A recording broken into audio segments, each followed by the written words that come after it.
welcome to a Wednesday edition of First Shift, the fairest of them all. We'll talk paint colors later on, but first, a look at your morning headlines. Long-awaited new U.S. fuel efficiency standards have moved closer to being finalized. The National Highway Traffic Safety Administration and the Environmental Protection Agency submitted proposed fuel efficiency rules for 2021 through 2026 model year vehicles to the White House Tuesday. The move comes after more than 17 months of discussion. The exact proposal is still unknown. The Trump administration originally proposed freezing the standards at 2020 levels, but have since backed off that plan. Several automakers told Reuters they anticipate annual fuel efficiency increases of about 1.5%. Current regulations set under the Obama administration require automakers to achieve roughly 5% annual increases. The final rules are expected in late February or March. Volvo will build its own U.S. battery assembly plant in South Carolina. It's part of an expansion of the automaker's factory in Ridgeville, near Charleston. Volvo will create an electric version of its next XC90 crossover there, starting in late 2022.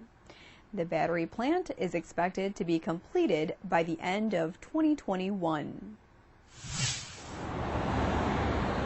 New Jersey's legislature passed a bill that would give consumers large rebates on the purchase or lease of electric vehicles.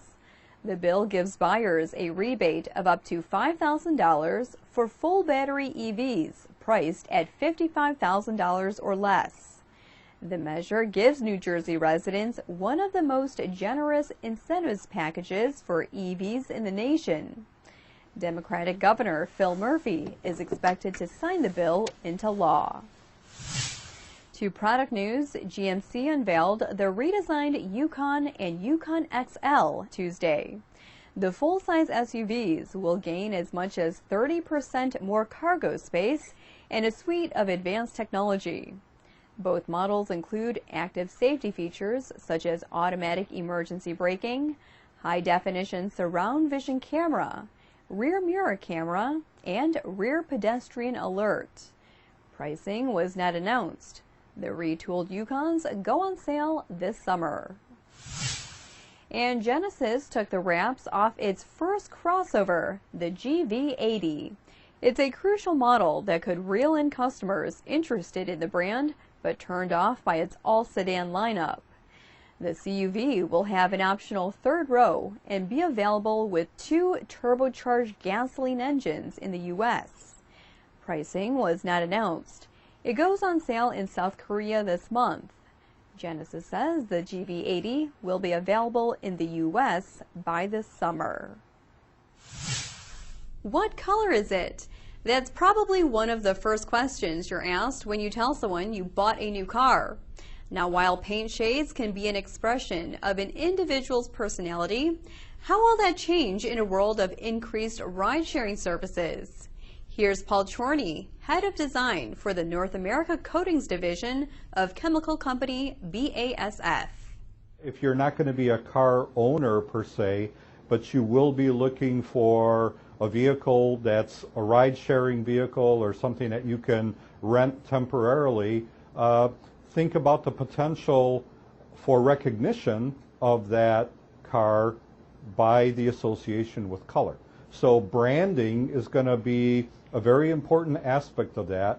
It always has been important, but it's going to take on maybe a different or a new level of connotation of importance because of the recognition as a certain type of vehicle, or the way the company is going to be able to market itself is going to be even more through the color of that vehicle.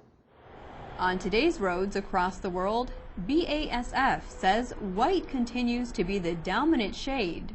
White, I still think, has the association with technology, so that technical aspect of what cars are doing and that balance between technology and the personality of the car owner work very well together with white. The company says about 39% of all vehicles built globally last year were white. The next three most popular colors: black, gray, and silver. Finally, a first shift footnote.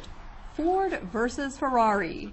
The Hollywood film about the true story of the battle between the two automakers at the 1966 Le Mans has received an Oscar nomination for Best Picture. The film, which was released in November, features actors Christian Bale and Matt Damon. That wraps up today's newscast. We'll see you back here tomorrow morning. Take care.